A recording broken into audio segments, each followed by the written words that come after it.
Assalamualaikum warahmatullahi wabarakatuh. Waalaikumsalam warahmatullahi Waalaikumsalam warahmatullahi wabarakatuh. wabarakatuh. Perkenalkan, kami dari kelompok 1. Pada kesempatan kali ini, kami akan mempresentasikan mengenai tugas video. Sebelumnya, saya tidak sendiri, beserta teman saya Yusuf Muhammad Hermawan, dan teman saya. Saya Diaksal Fadil. Saya Diana Anis Farda. Saya Fani Ananta Rahma. Baik, selanjutnya di sini untuk pertama, di sini saya akan menjelaskan mengenai OLTP terlebih dahulu. Boleh di share screen? Boleh di slide selanjutnya. Nah, mari kita bahas untuk fondasi yang pertama, yaitu OLTP, atau bisa disebut dengan Online Transaction Processing. Nah, sesuai dengan definisi di slide, OLTP ini adalah sistem yang mengelola urat nadi transaksi harian. Karakteristik utamanya adalah memproses data secara cepat, akurat, dan real-time. Nah, sistem ini difokuskan pada operasi dasar database, yaitu insert, update, dan delete. Jadi, fokus utama OLTP bukanlah seberapa banyak data yang bisa dianalisis, melainkan seberapa cepat sistem bisa merespon transaksi dari banyak pengguna secara bersamaan tanpa terjadi bentrok data. Bisa di slide. Nah, untuk lebih jelasnya, kita lihat simulasi kasir minimarket di layar. Ketika kasir memindai Indomie, air mineral, dan susu, lalu mengeksekusi transaksinya.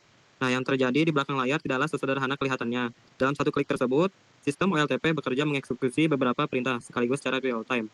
Ia melakukan insert data ke dalam tabel stok pembayaran dan di detik yang sama langsung melakukan update untuk mengurangi jumlah stok barang di tabel inventaris utama.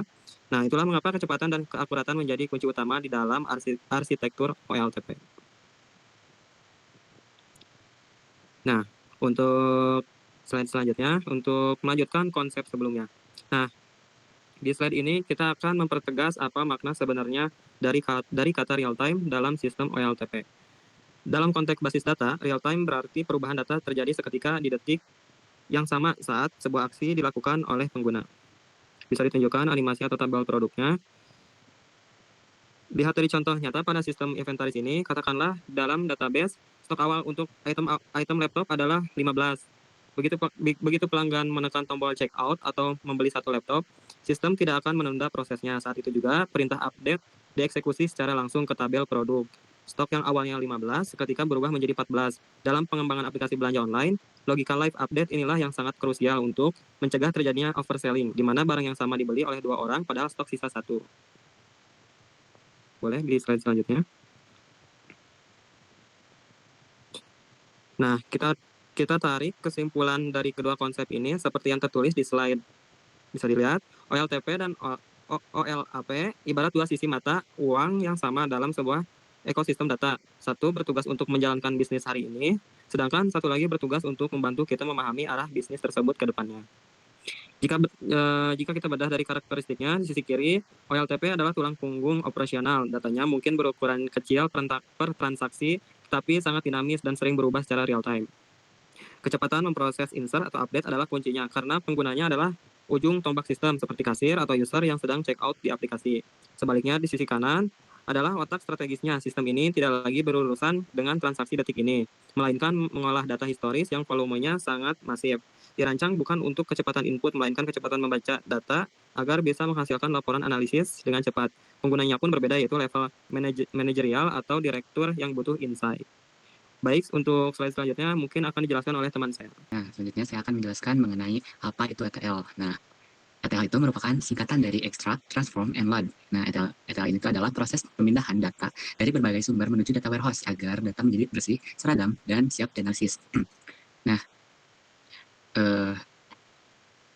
ETL ini tuh memiliki 3 tahapan. Yang pertama itu ada extract. Nah, extract ini tuh mengambil data dari berbagai sumber, misalnya dari database penjualan, database keuangan, atau database dari pelanggan. Nah, jadi semua data yang dikumpulkan terlebih dahulu tanpa mengubah isi data tersebut. Nah, selanjutnya itu ke tahap kedua, yaitu transform. Nah, transform itu adalah data yang sudah dikumpulkan akan dibersihkan dan disesuaikan. Nah, sesuai namanya itu adalah transform, mengubah atau menyesuaikan. Nah, misalnya menghapus data yang duplikat, memperbaiki format tanggal, menyamakan penulisan nama, atau memperbaiki data yang kurang lengkap. Nah, tujuannya agar semua data memiliki format yang sama dan lebih mudah dianalisis. Nah, untuk tahap terakhir itu adalah load. Nah, load ini tuh nantinya jika data sudah dibersihkan dan disesuaikan, maka data tersebut akan dimasukkan ke dalam data warehouse. Nah, warehouse itu sebagai tempat penyimpanan utama untuk kebutuhan analisis dan pembuatan laporannya.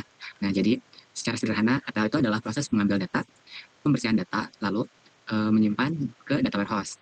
Nah, untuk selanjutnya itu ada studi kasus dari ETL. Nah, untuk studi kasus yang kami ambil itu adalah dari universitas. Nah, misal nih, dari universitas ini tuh memiliki 3 sistem yang berbeda. Yang pertama ada sistem keuangan. Nah, sistem keuangan ini digunakan untuk menyimpan nilai mahasiswa. Nah, yang kedua ada sistem akademik.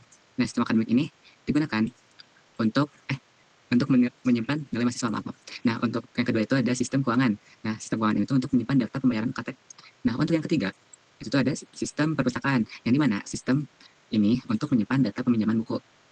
Nah, karena ketiganya sistem tersebut memiliki database yang berbeda, maka lakukanlah proses ETL.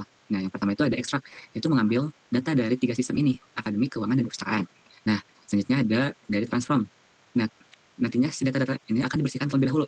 Misalnya seperti menghapus data ganda, memperbaiki format tanggal, dan menambahkan penulisan nama mahasiswa, supaya si data tersebut memiliki data yang konsisten.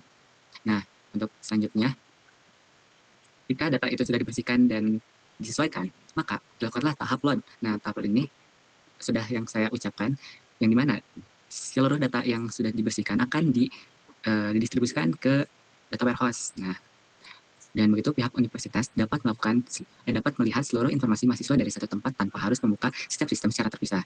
Nah, di sini ada contoh dari proses ETL. Nah, tahap pertama itu akan diekstrak terlebih dahulu. Jika sudah diekstrak, maka dilakukanlah transform, menghapus data. Dan jika sudah, akan dilakukan load, dimasukkan data ke data warehouse. Nah, sekian dari ETL. Selanjutnya akan dijelaskan oleh rekan saya, Diana. Oke, baik. Selanjutnya tadi kan kita sudah membahas bagaimana data itu dibersihkan dan dipindahkan lewat proses ETL. Nah, dari ETL itu data akan masuk ke data warehouse. Jadi data warehouse itu sederhananya adalah gudang besar tempat menyimpan data dari berbagai sistem yang berbeda-beda di sebuah perusahaan. Jadi intinya tempat penyimpanan data dalam jumlah besar dari berbagai sistem untuk kebutuhan analisis dan pelaporan. Kemudian untuk karakteristiknya itu ada 4. Yang pertama itu terintegrasi. Berarti datanya itu berasal dari banyak sistem tapi digabung jadi satu format yang konsisten. Yang kedua itu menyimpan data historis. Bukan cuma data hari ini tapi data bertahun-tahun ke belakang. Yang ketiga data yang di dalamnya tidak sering diubah. Jadi beda dengan OLTP yang datanya berubah terus setiap detik. Nah, yang terakhir itu tujuannya murni untuk analisis, bukan untuk transaksi harian. Nah, di sini ada diagram di sisi ya di situ. Nah, di sini tuh ada penjualan, gudang, keuangan, dan SDM. Nah, semuanya ini mengalir masuk ke data warehouse di tengah. Nah, dari data warehouse ini barulah datanya tuh bisa ditampilkan dalam bentuk dashboard yang bisa dilihat oleh pimpinan perusahaan. Coba next. Nah, nanti manfaat buat pimpinan perusahaan tuh yang pertama tuh pimpinan jadi bisa lihat total penjualan 5 tahun ke belakang, 5 tahun.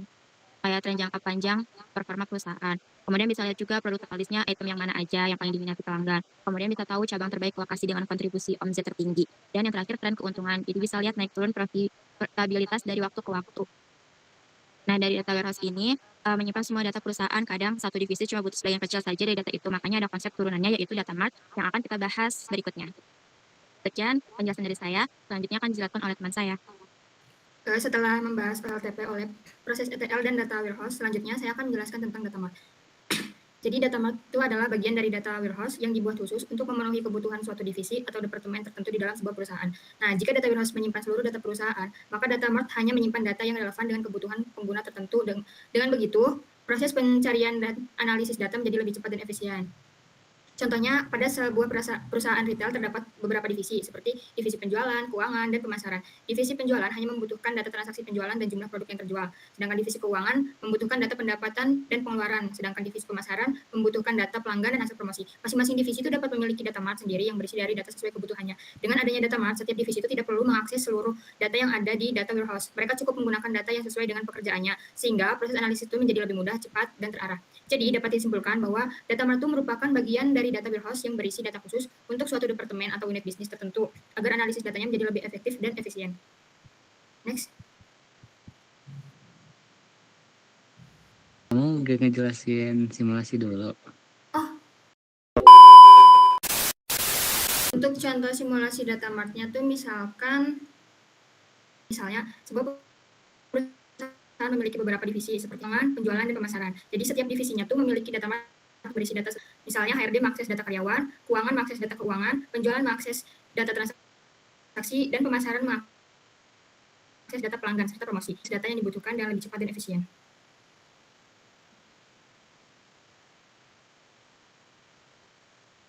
Selanjutnya ada data lake.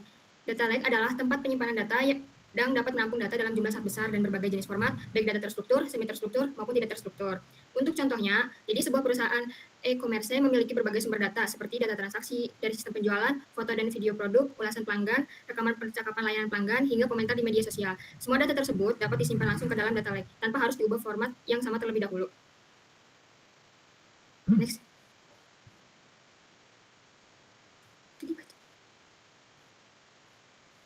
Di sini ada perbandingan data warehouse dan data mart serta data lake. Jadi data warehouse, semua data perusahaan, data sudah diproses, terus untuk simulasi perusahaan dan terstruktur. Sedangkan data mart, data satu divisi, data khusus, analisis departemen dan terstruktur. Sedangkan data lake, semua jenis data mentah, data belum diproses, big data dan AI, terus terstruktur dan tidak terstruktur.